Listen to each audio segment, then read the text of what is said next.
Shalom, queridos, Deus abençoe a vida de vocês. Deixa eu ajeitar minha câmera aqui para a gente estar falando sobre a segunda parte do capítulo 2 de Efésios, né?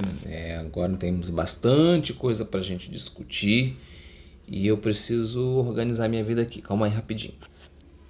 Muito bem, acho que agora a câmera vai ficar paradinha aqui. Muito bem, queridos. Nós paramos no versículo 12, né?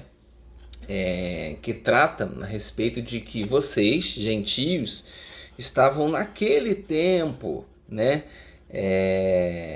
Outra afirmação, não tinham um Messias, eram estrangeiros, separados da comunidade de Israel, né?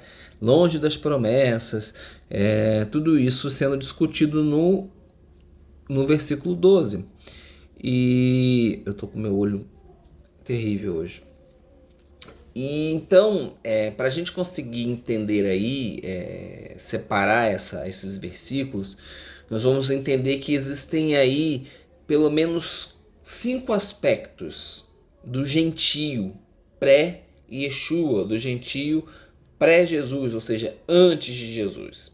Então a primeira coisa que a gente vai ver, o primeiro aspecto, né, que a gente vai verificar aí, é que naquele tempo, ou seja, antes da vinda de Jesus, eles estavam mortos por conta dos seus pecados, né? Eles estavam em falta desses 5 aspectos que nós vamos citar. O primeiro é que eles não tinham Messias. Por quê? Messias era algo que era inerente do judaísmo. Os gentios, né, os não-judeus, eles tinham várias religiões, vários deuses, estavam numa cultura religiosa completamente pagã.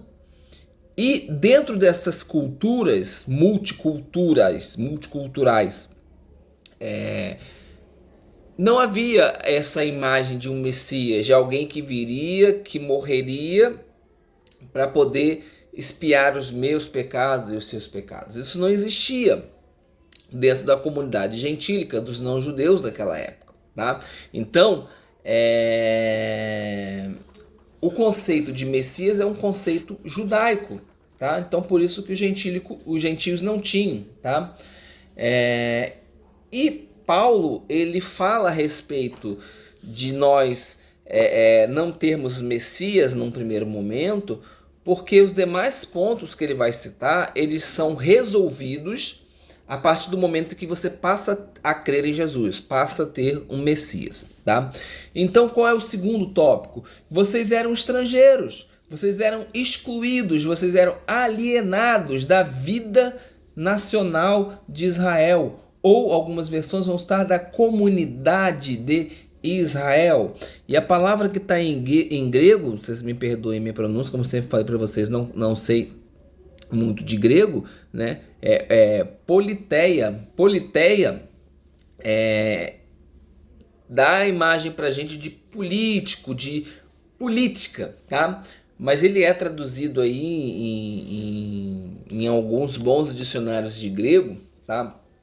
Como comunidade, estado, estilo de vida, conduta, tá? Existe um dicionário específico, tá? Que é o Theological Dictionary of the New Testament, de Gerhard Kittel, tá? E nesse dicionário em específico, ele diz que politeia, ele nada mais não está envolvido, na verdade, com direitos civis, tá? Constituição, o Estado, tá? Que politeia seria, na verdade, baseado numa ordem religiosa, ou seja, uma ordem determinada por Moisés. Traduzindo o que ele está tentando nos dizer.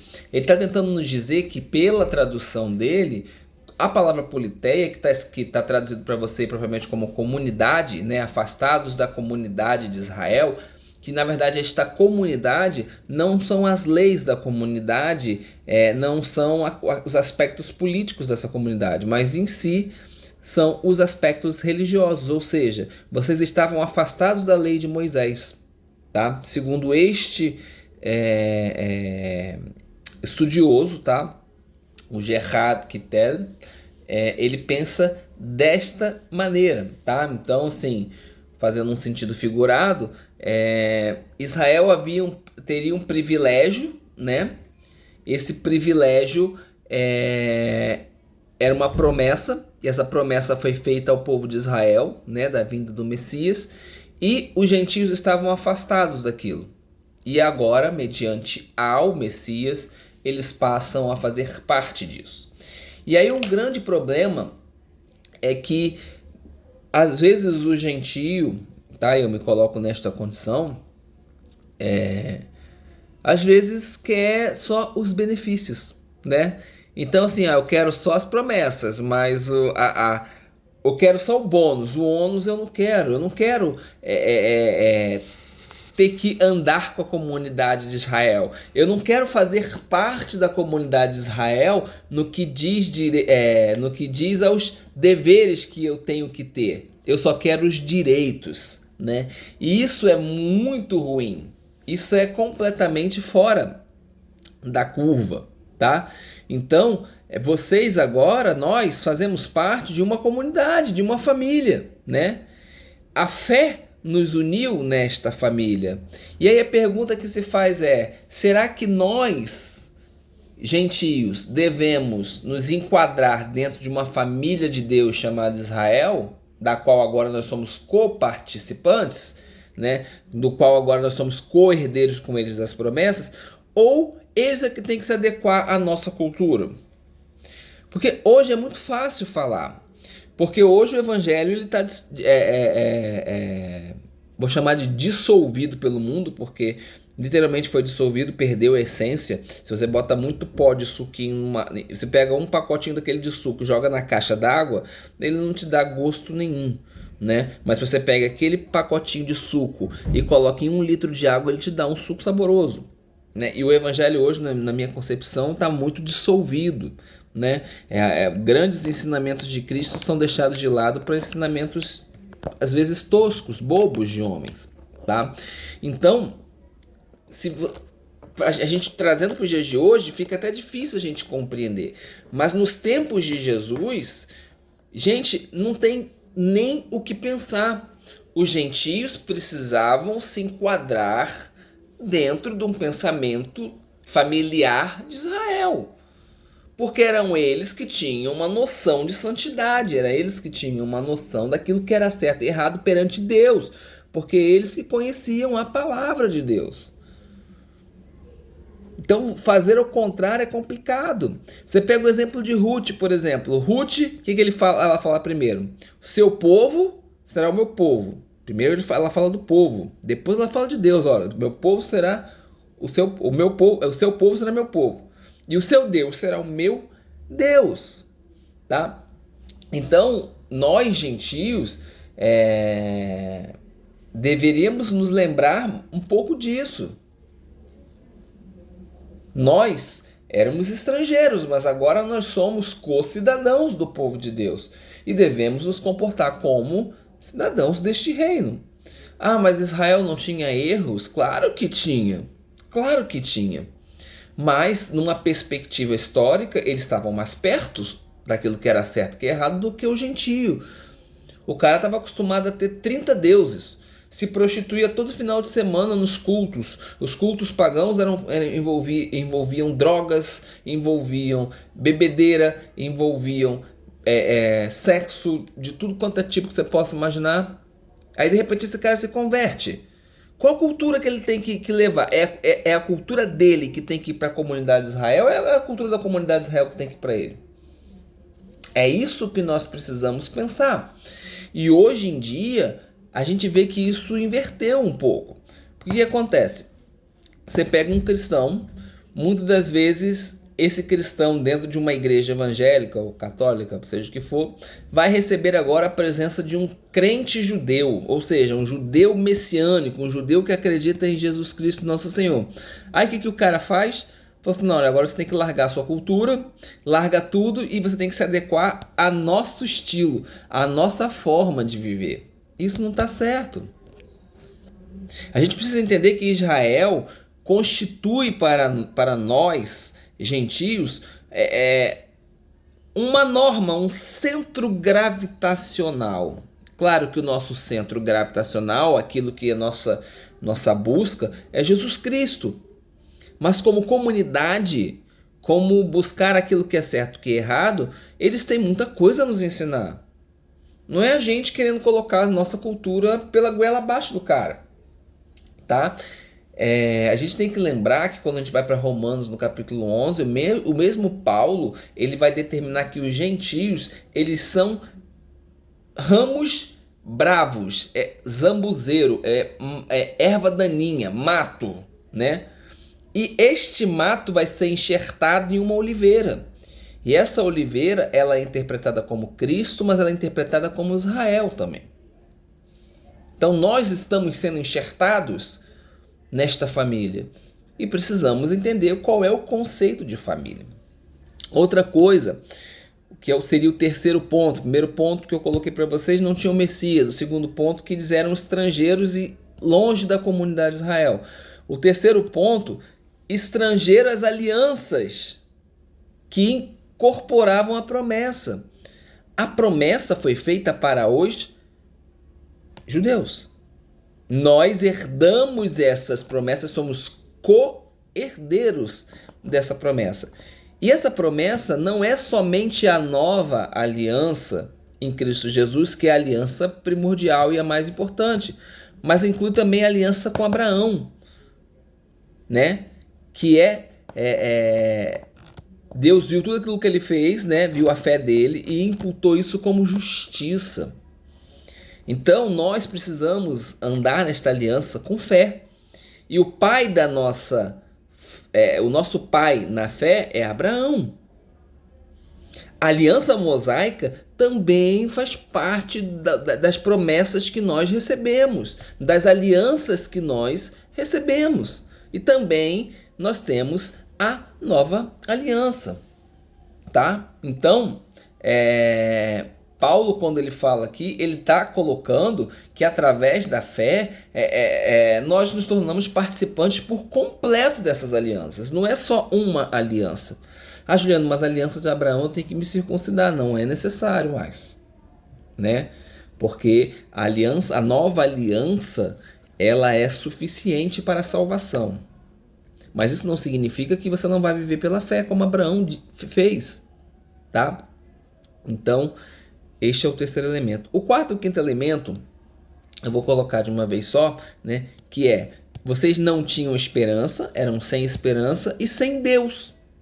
Então, só o fato de estar assim, sem Deus, já não existe esperança. Ou o que vai acontecer é uma falsa esperança que as falsas religiões e as falsas filosofias de vida e as falsas ideologias acabam dando para a pessoa, mas que cedo ou tarde se revelam como uma ilusão, tá? E acabam decepcionando você. Eu separei aqui uma parte do texto do Davi Stern, né, que é o comentário que eu utilizo como base sempre, né, já falei isso em vários vídeos.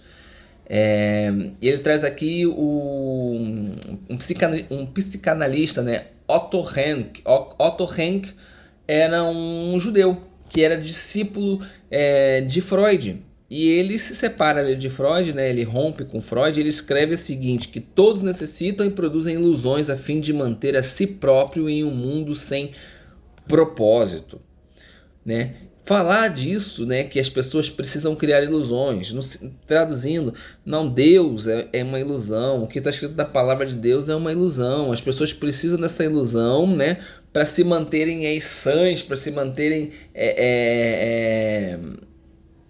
um propósito, né, para não haver uma desilusão completa. Existem outros psicanalistas ali que também pensam dessa forma, por exemplo, dois ateus, Jean-Paul Sartre, Albert Camus, todos eles falam muito a respeito disso. Só que quando nós, crentes, entendemos o que é Yeshua, entendemos o que é a palavra de Deus, nós percebemos que a Bíblia ela vai acabando se encaixando no mundo real, né? E começa a ver que neste mundo desesperador, a Bíblia verdadeiramente nos traz uma esperança. Jesus verdadeiramente nos traz uma esperança. Então nós não vivemos uma falsa esperança, né? Então, assim, para a gente fechar esse assunto, né? A diferença entre um gentio e um judeu antes da vinda do Messias,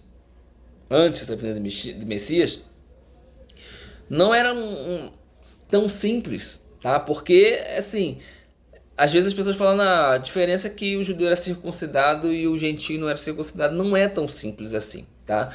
A vida espiritual do gentio era bagunçadíssima, tá? Deus lidava com o povo judeu de uma forma diferente, tá? Até Jesus Cristo, o judeu sempre foi separado. Deus falava com outras nações, Deus sempre falou com os gentios, tá? A Bíblia está recheada de exemplos, mas havia uma separação de Israel. Deus escolheu Israel para ser seu povo. Deus escolheu para dar a eles uma promessa, né? Então, tudo aquilo que eles fizeram durante a história, de contatos com Deus, de levar a palavra dos profetas, né? Todo o envolvimento que eles tiveram com Deus na história humana são importantes para mim, para você até os dias de hoje, porque são testemunhos, são palavras que nos trazem esperança, né? Agora, a partir do momento que Jesus vem, né? Essa separação, essa distinção entre judeu e gentio, ela simplesmente se encerra, tá? Então, Israel é chamado, né? E ele tem uma promessa, mas o gentio hoje também é chamado e hoje também faz parte dessa promessa e faz parte desse chamado. Bom, versículo 13, né? Agora, porém, vocês estavam longe, vocês foram aproximados. Né? Aproximados de quem? Da comunidade de Israel, né? Não é de Israel que ele está falando, não é da união entre dois povos que está sendo falado. Então agora nós fomos aproximados por meio do derramamento do sangue do Messias. E aí eu vou fazer um paralelo aqui, porque muita gente entende o sangue de Jesus como se fosse uma coisa mágica, tem propriedades mágicas. É como se a gente hoje conseguisse descobrir lá, por exemplo, descobrisse pela arqueologia lá a madeira da trave onde Jesus foi crucificado e fôssemos lá e fôssemos raspar o sangue dele e vamos usar para causar poderes magníficos. Gente, a separação entre judeus e gentios se deu pela morte expiatória. Tá? Se Jesus tivesse sido morto com um tiro, o sangue dele derramado teria o mesmo efeito. Se fosse decapitado, não porque diz que nenhum osso seria quebrado, né, ficaria mais complicado, mas qualquer outra morte que cumprisse os requisitos bíblicos para a morte do Messias teria o mesmo valor. Então, o que é o poder em cima de tudo isso é a morte expiatória de Jesus Cristo, né? E aí ele diz que ele trouxe a paz e que ele mesmo é a nossa paz, né? Paz, a palavra paz, ela não significa simplesmente paz, ela significa plenitude, é ser cheio, né? E Jesus Cristo, ele não trouxe simplesmente a paz entre judeus e gentios. Ele mesmo é a própria paz, né? Ele é o príncipe da paz, Isaías fala disso, né? Então, assim, quando nós cremos em Jesus e ele está habitando dentro de nós, seja você judeu, seja você gentio, a partir do momento que você crê, ele nos faz um só. Um só. E a nossa unidade, né, mostra um único Messias habitando em ambos. Eu gosto muito de um texto que diz, está em João, não me recordo agora, né? Temos que ser um para que o mundo creia que o Pai me enviou. Tem até um louvor do Fernandinho que ele canta, né? Temos que ser um como o Pai em Cristo é, né? Então a unidade foi perdida, né? Houve ali, num primeiro momento, uma confusão dentro da igreja, gentio e judeu, começando a viver junto, costumes diferentes, como é que faz? Aí o judeu tentando botar para cima do gentio porque ele tinha que fazer, aí criou-se uma escravidão, né? E não era assim que tinha que acontecer. Na verdade, eles estavam aprendendo e num primeiro momento eles deveriam guardar o que a gente chama de leis noéticas, que é aquilo que Tiago vai dar para eles lá em Atos, no capítulo 15, né? E com o tempo, né? Moisés estava na sinagoga todos os sábados e iria ensinando a eles. E a graça de Deus iria os capacitando para fazer aquilo que era certo perante a palavra de Deus, né? Mas até hoje ainda existe isso, gente. Até hoje existe essa confusão ainda, sabe?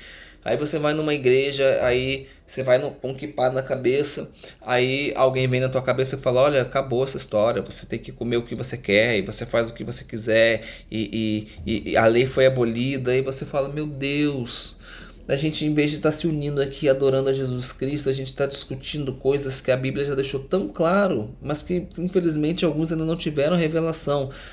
Mas mesmo assim, pra que a gente está discutindo isso? A gente tem que discutir coisas melhores, o cara tem que vir e tem que te abraçar e tem que falar assim, nós em Jesus Cristo nós somos um. Nós podemos ter as nossas divergências. Eu não prego ecumenismo, tá? Eu não prego ecumenismo, tá? Ecumenismo é as igrejas se juntarem, criarem uma doutrina só e todas seguirem aquilo. Eu não creio nisso. Eu creio que tem até uma passagem que é Santo Agostinho, mas eu não vou lembrar agora de cabeça. Mas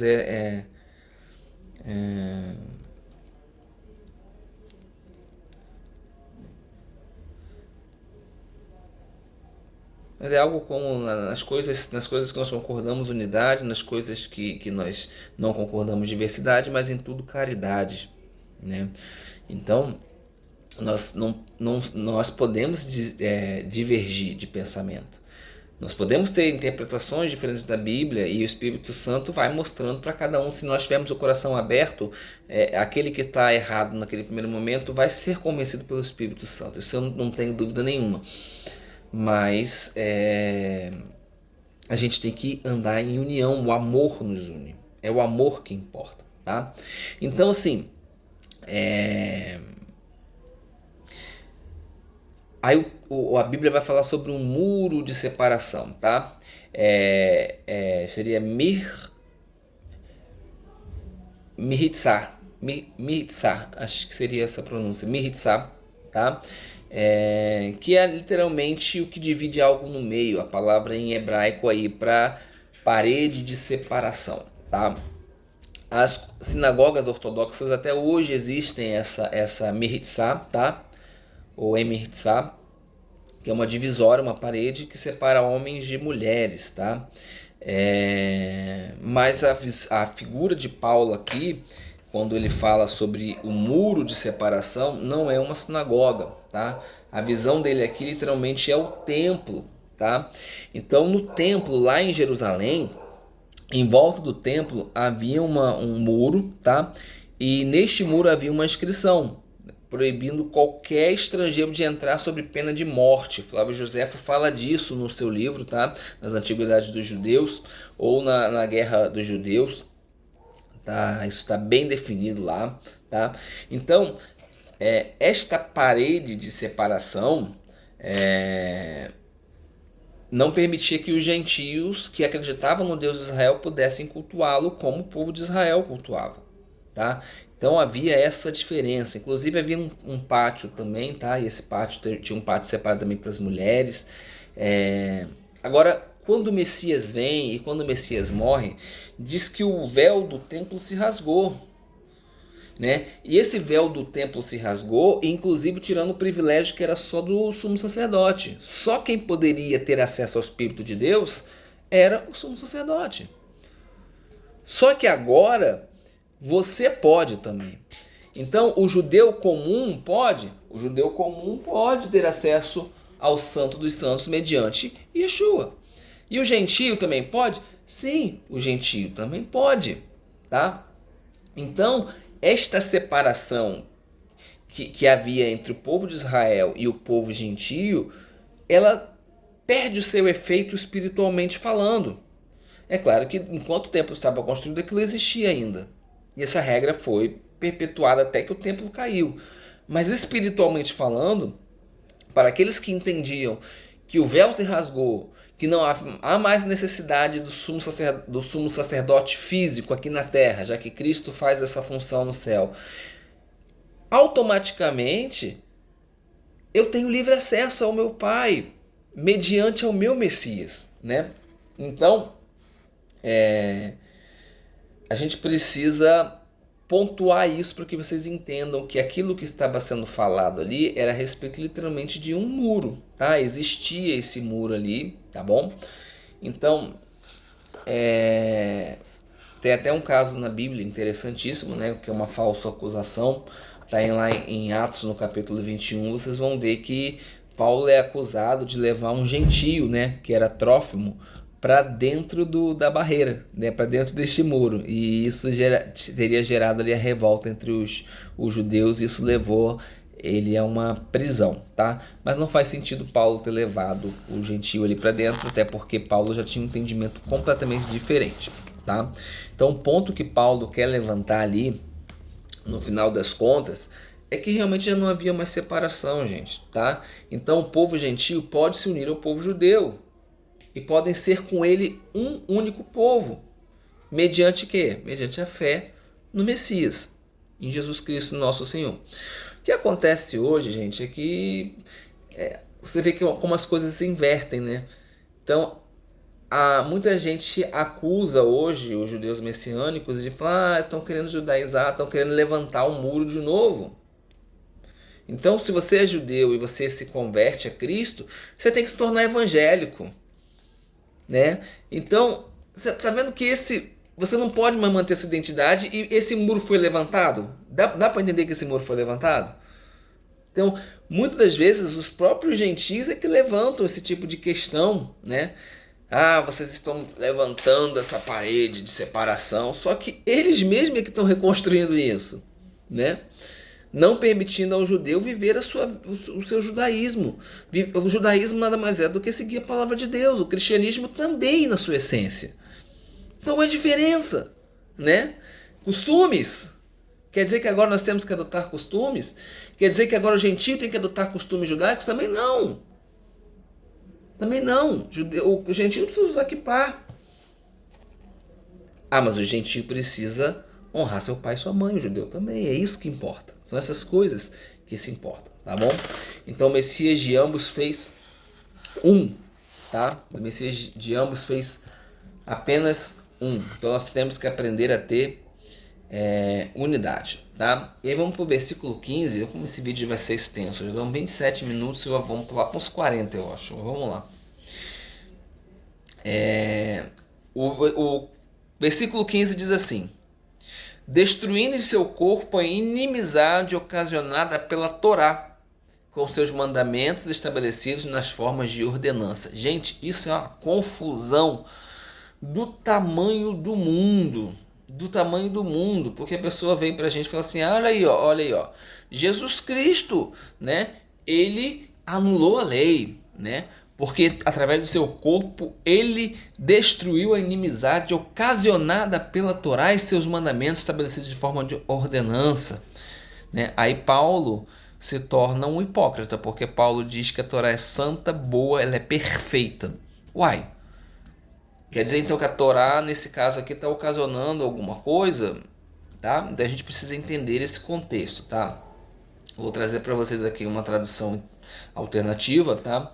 Ela diz assim: pois ele é a nossa paz, a pessoa, tendo feito de ambas as coisas um, e a parede de separação tendo destruído a inimizade na sua carne, a Torá de mandamentos e ordenanças tendo abolido, de modo que as duas pessoas ele criasse em si mesmo uma só pessoa. Então vou trazer alguns pontos aqui interessantes para a gente estar discutindo, tá? Primeiro ponto, né, ocasionada a inimizade, né, a inimizade ocasionada pela Torá, tá? No primeiro ponto aqui a gente precisa entender o seguinte: a inimizade não é a Torá, tá? E nem a Torá de certa forma causou a inimizade de forma direta. Se a gente for para Romanos, por exemplo, no capítulo 7, ela vai dizer que... vou até pegar aqui para a gente abrir, para a gente poder ler, para ficar bem evidente para a gente.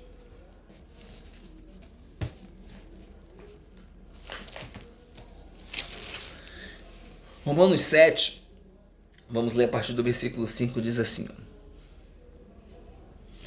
pois quando vivíamos de acordo com a nossa velha natureza, as paixões ligadas aos pecados agiam por meio da Torá em nossos membros, resultando em fruto para a morte. Mas agora fomos libertados desse aspecto da Torá, porque morremos para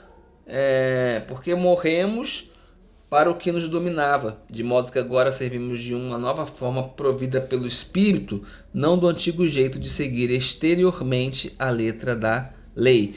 Portanto, que devemos dizer? Que a Torá é pecaminosa? Deus não permita.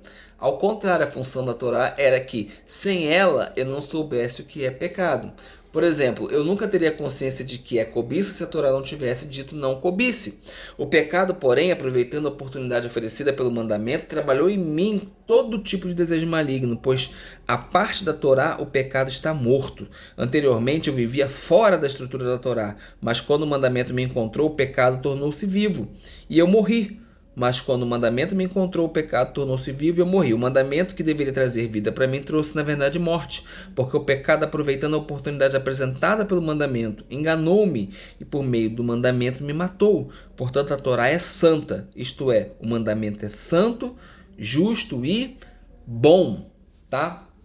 Então, Paulo está dizendo aqui que a Torá em si, ela em si não causa nenhum tipo de pecado. E ela também não causa nenhum tipo de inimizade entre judeus e gentio. O que faz essa divisão é o pecado. E o pecado se aproveita da lei. De que maneira que o pecado se aproveita da lei?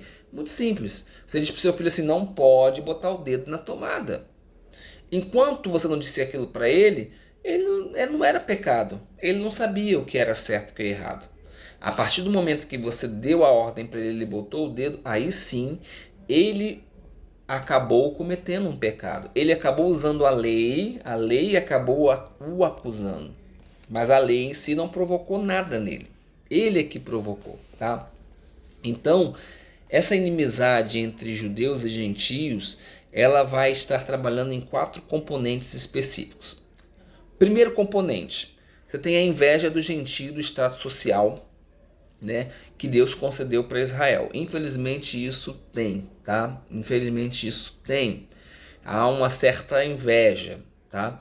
Segundo ponto, há também um orgulho demasiado do próprio judeu por ter sido escolhido. Então um inveja e o outro é orgulhoso. Terceiro, há um ressentimento do gentio por causa do orgulho do próprio judeu. Então o judeu está muito orgulhoso, o cristão fica ressentido com aquilo.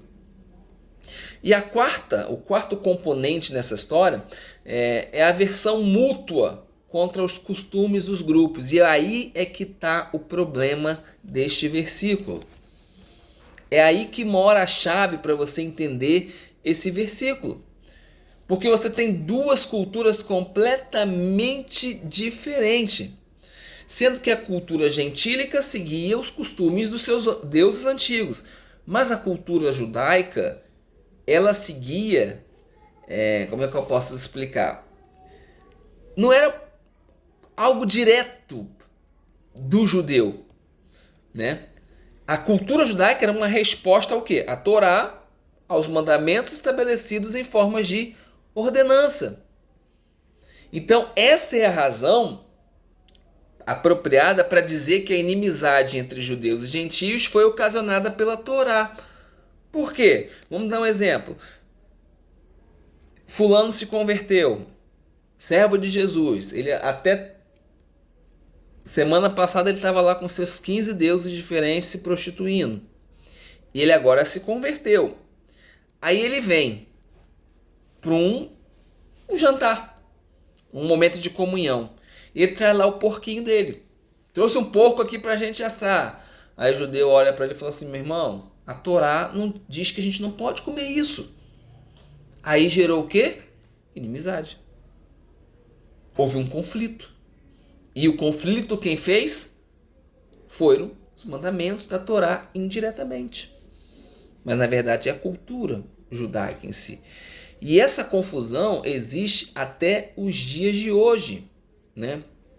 Então, a pessoa que consegue se tornar um objeto totalmente subordinado à graça, né, de Deus, né, entendendo o sacrifício de Jesus Cristo, né, vai entender que a salvação não faz distinção entre judeus e gentios, né? E as demais coisas acabam se tornando insignificantes. Ah, Juliano, você não come porco. Tudo bem, eu não como porco, beleza. Então eu como, eu não vou para o céu por causa disso. Quem disse que não vai? Eu, Juliano, no meu pensamento, acho que você está errado. Mas isso não pode fazer separação entre mim e você. Entre eu e você. Né? Isso não pode acontecer. Porque isso é pequeno. O Messias, ele veio para destruir, né, esse tipo de coisa. Ele veio para mostrar que tanto judeu quanto gentio são igualmente necessitados da graça, igualmente necessitados daquilo que ele fez lá no madeiro, que ele fez lá na cruz, né? Quando Paulo diz que não há judeus e nem gregos e nem gentios, ele está dizendo isso. Olha, meus amigos, cultura, modo de vida não pode separar aquilo que Deus fez através da cruz. Isso é fundamental, é de extrema importância que a gente comece a prestar atenção nessas coisas. Então, quando ele fala aí sobre inimizade ocasionada pela Torá, era justamente por conta disso. Você imagina lá no primeiro século, né? Todo mundo reunido e com costumes completamente diferentes. Não foi fácil. Não foi fácil. Então, gente, a unidade que Paulo vai falar lá a partir do versículo 15 até o versículo 22, né? A união básica que a gente precisa ter, né, primeiro a união consigo mesmo, ou seja, você precisa se unir você, né, com você mesmo e você com Cristo, né? E depois você vai precisar se unir como grupo, né? Porque Jesus, ele uniu judeus e gregos numa só unidade, numa só família, né? Num só corpo. Então, primeiro você precisa se encontrar com Jesus e estar em unidade com Ele. E permitir que o Espírito Santo, através dessa união que você tem com o Messias, pela graça derramada, faça você se incorporar dentro de um corpo. E aí, dentro deste corpo, que pode ser de gentios ou de judeus, independente do corpo que você vai encontrar lá uma série de erros. Mas o mais importante é você entender que o Messias foi executado numa estaca, como um criminoso, para criar uma comunidade, para liberar um espírito para conduzir essa comunidade. E ele pretende que haja união. E o que a gente faz hoje é completamente diferente disso. Tá? Então toda essa passagem que Paulo está falando para os gentios, gente, é mostrar que o gentio é plenamente povo de Deus, pleno, shalom, né? Ele é completamente completo, tá? Pela fé no Messias, o gentio não é um cidadão de segunda classe do reino. Ele é igualmente junto aos judeus, né? O propósito do gentio hoje é semelhante ao do judeu, né? É de levar a palavra de Deus, é de falar desse Messias maravilhoso que a gente segue, tá? E aí nós vamos finalizando com uma referência aí no versículo 20 ao 22, sobre uma construção, né? Ele vai usar essa metáfora aí, né? De que a comunidade messiânica, a igreja, ela é uma construção, né? A gente vai ver em outras passagens Jesus sendo a pedra principal, né? Fazendo uma alusão ali ao Salmo 118.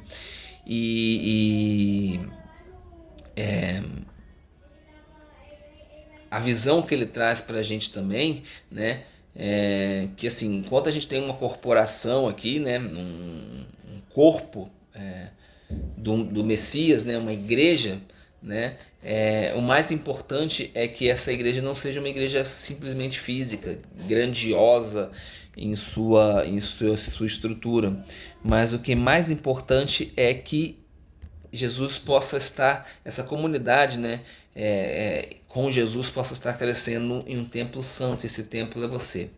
Isso faz a diferença. Queridos, é um assunto bastante confuso, eu confesso. Espero que eu tenha conseguido esclarecer para vocês. Mas qualquer dúvida a gente está à disposição e que o Espírito Santo possa falar. É o Espírito Santo que tem que falar. O pastor Juliano vem aqui, ele fala, ele pesquisa, ele traz para vocês muitas vezes algo que você teria que ler bastante, né? Eu tento resumir e trazer isso para que a informação possa chegar a você, mas em si eu não tenho poder para fazer absolutamente nada. É o Espírito Santo que pode fazer. Então, que o Espírito Santo possa colocar no seu coração somente aquilo que pertence a Ele. Essa é a minha oração, assim como eu quero para mim. Que o Espírito Santo coloque no meu coração somente aquilo que pertence a Ele. Amém? Deus abençoe sua vida. Shalom.